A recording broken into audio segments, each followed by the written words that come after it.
Hello everyone and welcome back to another edition of the Eleusinian Society. When in deep research for a video topic, I oftentimes find myself coming across ties between my current study and previous research. Almost as if by using my mind to speak into the universal void, the universe uses its strange tongue to speak back to me. In the video where I discussed the occult ties of Led Zeppelin, we discovered that the meaning behind the four symbols and how each symbol stood for a different member of the band. Robert Plant chose the feather encased in a circle, a pictorial reference to the goddess Ma'at, the feminine divine responsible for the wisdom and care of the pharaohs of Egypt. I had never really heard of Ma'at referenced before this, which was odd seeing as how I've spent most of my life entrenched in the study of ancient Egyptian practice and symbolism. But when I came across a 1997 lecture by author Christopher Knight, my jaw dropped, as I could not fathom the truly incredible purpose that Ma'at represented. In the Old Kingdom of ancient Kemet, there was a ritual of sorts that one had to endure to become a king. In the older periods of recorded Egyptian history, the leader was not known as a pharaoh but rather a term more closely related to king. Once the aspiring leader accomplished this ritual, they were given a collar and an apron called a xylon, a tradition that is still practiced by Freemasons today. Yes, the ritual we are about to discuss is the ancient tie to Masonry that has long been forgotten by its current membership, and here is my proof. First, let's answer the question: what makes a normal man into a king according to this practice? I want to start with an old Masonic prayer that will come into play later in this video. We beseech thee to impart thy grace on this thy servant, who seeks to participate with us in the mysteries of a master mason.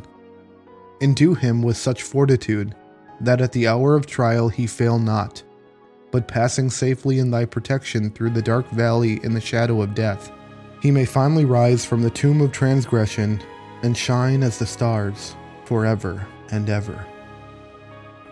So mote it be.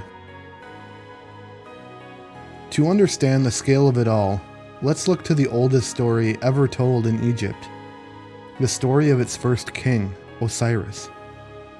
Osiris was attacked by his older brother Set, cut into several pieces and then disposed of. The bulk of his body was found in a coffin attached to a tree, and his sister wife Isis pieced him back together to allow him to be born again into new life. It was common in older times for siblings to marry, as it meant keeping the royal bloodline pure. Unfortunately, she could not recover all the pieces of Osiris, as one particularly masculine appendage was thrown into the crocodiles and devoured. Because of this, he was born again but could not fully be human. During this brief moment, Isis would become impregnated and give birth to the sun god Horus. Horus would be hidden away until he was older, and then engage in battle with his uncle Set, where he would lose an eye and his uncle would lose his, testicles. This battle was said by the ancient Egyptians to be waged for eternity, and this is their explanation for the night and day pattern. When Horus is leading the battle, his eye, the sun, shines bright. But when Set is in control, the moon lights the night sky. When Horus died and left his earthly body behind, he would appoint his son as king, and this cycle would repeat through most of the Old Kingdom period. This, if to be believed, would insinuate that the line of kings of early Egypt were in fact sons of God. Horus, having a mother who endured the death of her husband, would have been labeled a widow, thus making Horus a widow's son. For those of you who are Masons, you know exactly what I'm talking about. Later Egyptian pharaohs would find a way to replicate these events, so that a mere human could become what they consider to be a god on earth. Side note, the story of brotherly betrayal is not only a tale as old as time, but also a main tenet of Freemasonry. Jesus was betrayed by Judas. Osiris to Set, and Grandmaster Hiram was betrayed by his own brother as well.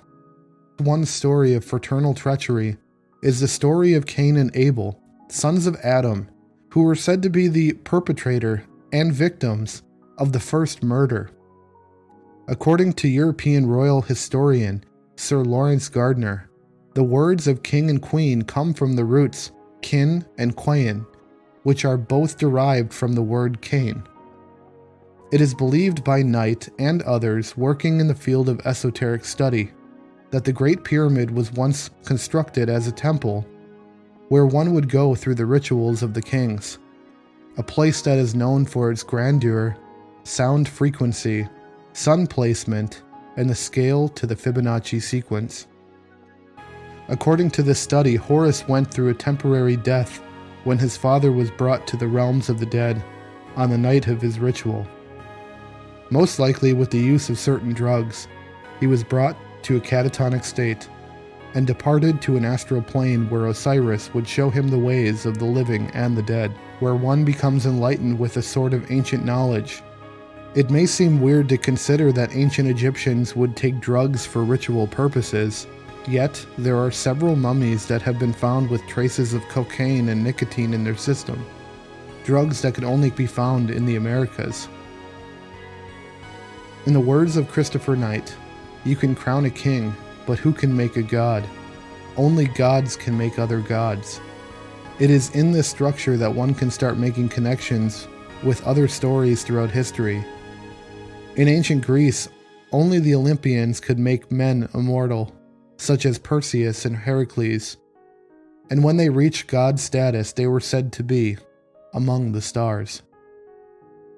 The morning star, said to have shone into the chambers of the temple upon the morning of the king's ceremony, is an important symbol throughout many cultures. This was represented in hieroglyph form by a 5-pointed star inside of a banner, and was said to represent the term for ancient knowledge. Knight then discusses that the most important transition after the Old Kingdom period was an era known as the Hyksos period. This was a particularly bad time for Egypt as foreigners began to overthrow the bloodline of the old kings. This is when Egypt was split again into two separate parts, upper and lower. The Egyptians during this time period were peaceful people, and when violent invading forces crept in, they gave little resistance to them. At the end of the Hyksos period, there was a king by the name of Seqenenre-Tao, a man whose life and death are shrouded in mystery. When the Hyksos took most of ancient Egypt, the invaders sought to capture much of the ancient wisdom that was passed through the ages to the descendants of Osiris. Seqenenre-Tao was born with the birthright of the old kings, yet he was forced to move southward to Thebes as the Hyksos kept on with their offensive. Tao was forced to live a life of poverty compared to previous kings of old, even forced to pay taxes to the invading regime. It would seem that the only leverage he would possess would be the knowledge of ancient rituals, wisdom eagerly sought by the leader of the Hyksos, Apepi, also known as Apophis. According to Christopher Knight, Apophis knew that Seqenenre-Tao prayed at the temple every day around noon, when the sun casts no shadow on its people, and sent a group of soldiers to extort the secrets of the king ritual from him.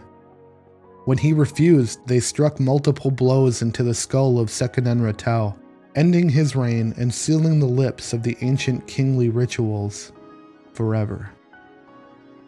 This story, rooted in true history, has been told using different names and locations in the most unlikely of places, the modern-day Masonic Lodge.